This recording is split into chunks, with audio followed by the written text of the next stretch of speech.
साथियों, अगर हम किसी से पूछेंगे कि आपको मरने के बाद कहाँ जाना है, स्वर्ग या नरक में, तो सभी ऐसा ही बोलेंगे कि मुझे तो स्वर्ग में ही जाना है। तो क्या स्वर्ग में सिर्फ वही लोग जाते हैं जिन्होंने अच्छे कर्म किए हैं?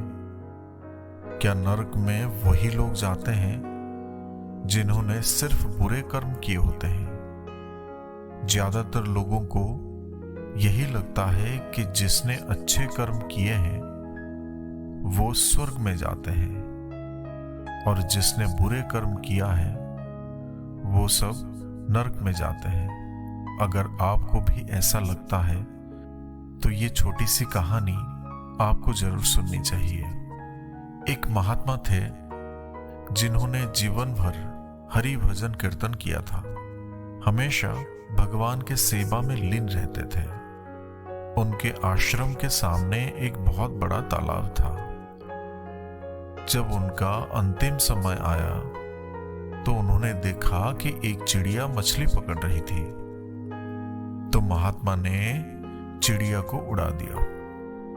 इधर उनका शरीर छूटा तो उनको नरक में जाना पड़ा। उनके चेले को स्वप्न में दिखाई दिया। महात्मा कह रहे थे कि बेटा, हमने जीवन भर कोई पाप नहीं किया, केवल एक चिड़िया को उड़ा देने मात्र से नरक मिला है।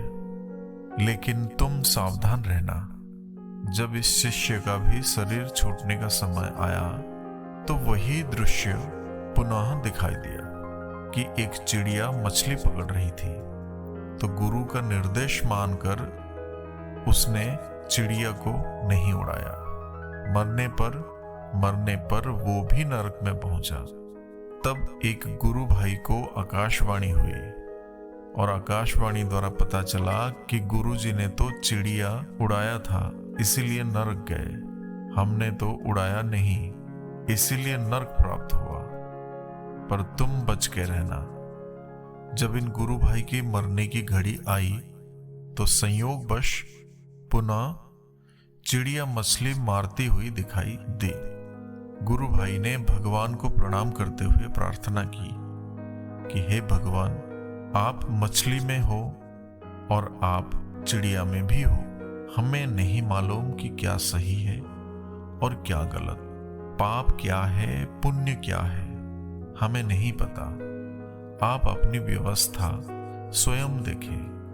मुझे तो सिर्फ आपके चिंतन से मतलब है। बस इतना कहकर जब इनका शरीर शांत हुआ तो बैकुंठ की प्राप्ति हुई। अब श्री नारद जी ने भगवान से पूछा कि हे भगवान, अंततः वे नरक क्यों गए? महात्मा ने तो चिड़िया उड़ाकर कोई पाप तो किया नहीं था।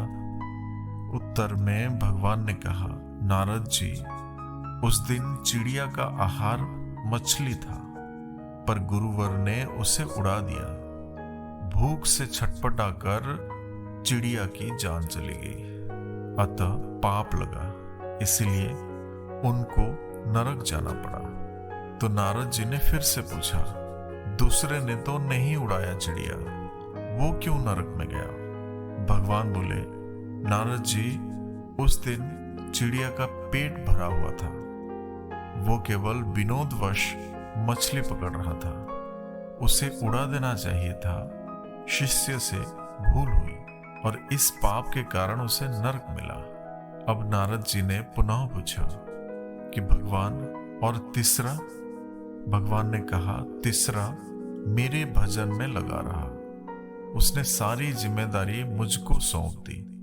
जैसा होना था वैसे ही हुआ, किंतु मुझसे संबंध जुड़ने के कारण और मेरे ही चिंतित के प्रभाव से वो मेरे धाम को प्राप्त हुआ। तो साथियों, पाप और पुण्य की चिंता में समय ना गवाकर जो निरंतर भगवान के चिंतन में लगा रहता है, हरि चिंतन में लगा रहता है, ईश्वर के ध्यान में लगा रहता है, वो मेरे परम धाम को प्राप्त होता है। जितना समय हमारा मन भगवान के नाम, रूप, लीला, गुण और धाम में रहता है, केवल उतना ही समय हम पाप से मुक्त रहते हैं।